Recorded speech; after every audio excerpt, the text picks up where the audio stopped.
بہت عرصہ پہلے ایک گاؤں میں جو ندی سے زیادہ دور نہیں تھا، ایک مہربان سپاہی دھول بھری گلی سے نیچے جا رہا تھا۔ اس کی حرکت سست تھی کیونکہ وہ سارے دن سے چل رہا تھا۔ اسے ایک اچھا گرم کھانا کھانے کے علاوہ اور کچھ پسند نہیں تھا۔ جب وہ سڑک کے کنارے ایک عجیب و غریب گھر پر پہنچا تو اس نے اپنے آپ میں سوچا، یہاں رہنے والے کے پاس میرے جیسے بھوکے مسافر کے ساتھ بانٹنے کے لیے کچھ اضافی کھانا ضرور ہوگا۔ میرا خیال ہے میں جا کر پوچھوں گا۔ اور یوں سپاہی گوبھیوں، آلوؤں، پیازوں اور گاجروں سے بھرے باغ سے گزرتے ہوئے لکڑی کے دروازے کی طرف بڑھ گیا۔ گھر کے سامنے پہنچ کر جیسے ہی دستک دینے کے لیے اس نے ہاتھ بڑھایا، تب دروازہ اچانک کھل گیا۔ دوسری طرف ایک بوڑھا آدمی کھڑا تھا، اس کے ہاتھ کولوں پر تھے۔ اس نے تیوری چڑھائی اور پوچھا، تم کیا چاہتے ہو؟ بوڑھے نے بدتمیزی سے کہا۔ پھر بھی سپاہی اسے دیکھ کر مسکرایا۔ ہیلو، میں ایک گاؤں کا سپاہی ہوں جو یہاں سے زیادہ دور نہیں ہے۔ میں آپ کے پاس یہ پوچھنے آیا ہوں کہ کیا آپ کے پاس کوئی کھانا ہے جو آپ دے سکتے ہیں؟ بوڑھے نے سپاہی کو اوپر نیچے دیکھا اور بہت دو ٹوک جواب دیا، نہیں، اب چلے جاؤ۔ سپاہی اس سے باز نہ آیا۔ اس نے ایک بار پھر مسکرا کر سر ہلایا۔ میں دیکھ رہا ہوں، میں صرف اس لیے پوچھ رہا ہوں کہ میرے پاس اپنے پتھر کے سوپ کے لیے کچھ اجزاء اور ہوں گے، لیکن میرا اندازہ ہے کہ مجھے یہ سادہ ہی کھانا کھانا پڑے گا، اگرچہ اتنا ہی مزیدار۔ بوڑھے نے بھویں اچکالی۔ پتھر کا سوپ؟ اس نے پوچھا۔ جی جناب، سپاہی نے جواب دیا۔ اب اگر آپ مجھے جانے کی اجازت دیں گے۔ سپاہی راستے کے بیچ میں چلا گیا اور اپنے سامان میں سے ایک لوہے کی دیچکی نکالی۔ ایک بار جب اس نے اسے پانی سے بھر لیا تو اس کے نیچے آگ لگانے لگا۔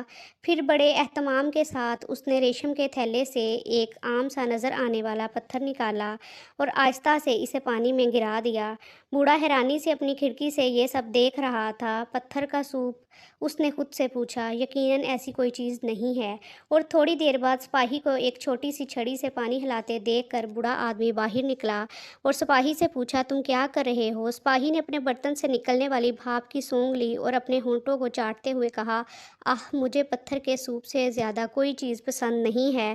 اس نے بوڑھے کی طرف دیکھا اور کہا، یقیناً تھوڑے سے نمک اور کالی مرچ کے ساتھ پتھر کے سوپ سے کم ہی چیزیں بہتر ہیں۔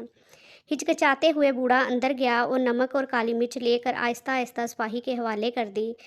بالکل، سپاہی نے پکارا۔ جب اس نے انہیں برتن میں چھڑک دیا، اس نے ایک بار پھر بوڑھے آدمی کی طرف دیکھنے سے پہلے اسے ہلایا، لیکن آپ جانتے ہیں، میں نے ایک بار گوبھی کے ساتھ پتھر کے اس حیرت انگیز سوپ کا مزہ چکھا تھا۔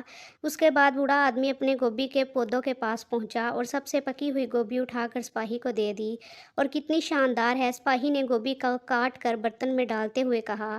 اس نے برتن کی ایک گہری سونگھ لی اور بوڑھے سے کہا، تم جانتے ہو، یہ چند گاجروں کے ساتھ بادشاہ کے لیے سوپ تیار ہوگا۔ بوڑھے نے سوچتے ہوئے کہا، مجھے لگتا ہے کہ میں کچھ گاجر لا سکتا ہوں۔ اور وہ گاجروں کے پاس گیا اور مٹھی بھر گاجریں توڑ لایا۔ جب اسے گاجریں پیش کی گئیں تو سپاہی بہت خوش ہوا۔ اس نے انہیں کاٹ کر ایک بار پھر برتن کو ہلایا اور یوں چلتا رہا۔ بوڑھا آدمی برتن کی خوشبو سے خوش ہونے لگا۔ جب وہ پیاز، آلو، گائے کا گوشت وغیرہ لے کر آیا، سپاہی نے خود بھی اپنے تھیلے میں مشروم اور جو جیسی بھی چیزیں شامل کیں، یہاں تک کہ اس نے اعلان کیا کہ سوپ تیار ہے۔ بوڑھا آدمی سپاہی کی طرف دیکھ کر مسکرایا۔ جب اس نے آدھا سوپ اسے پیش کیا، آپ اندر کیوں نہیں آتے؟ بوڑھے نے کہا، میرے پاس آج صبح بیکری سے لائی گئی تازہ ڈبہ روٹی ہے جو پتھر کے سوپ کے ساتھ مزیدار ہوگی۔ اس نے شفقت سے کہا۔ اس طرح بوڑھے آدمی اور سپاہی نے مل کر ایک شاندار کھانا کھایا۔ سپاہی نے اپنے تھیلے سے دودھ کا ایک ڈبہ نکالا اور وہ بھی شیئر کیا۔ بوڑھے آدمی نے سپاہی سے اتفاق کیا کہ سوپ اس سے بہتر تھا جو اس نے پہلے کبھی نہیں چکھا تھا۔ یہ اس وقت تک نہیں ہوا تھا جب تک کہ سپاہی نے اسے ریشم کا تھیلا نہیں دیا تھا جس میں پتھر تھا۔ بوڑھے کو حقیقت معلوم ہو گئی، یہ وہ پتھر کبھی نہیں تھا جس نے مزیدار سوپ بنایا ہو، بلکہ مل کر کام کرنے اور فراخ دلی سے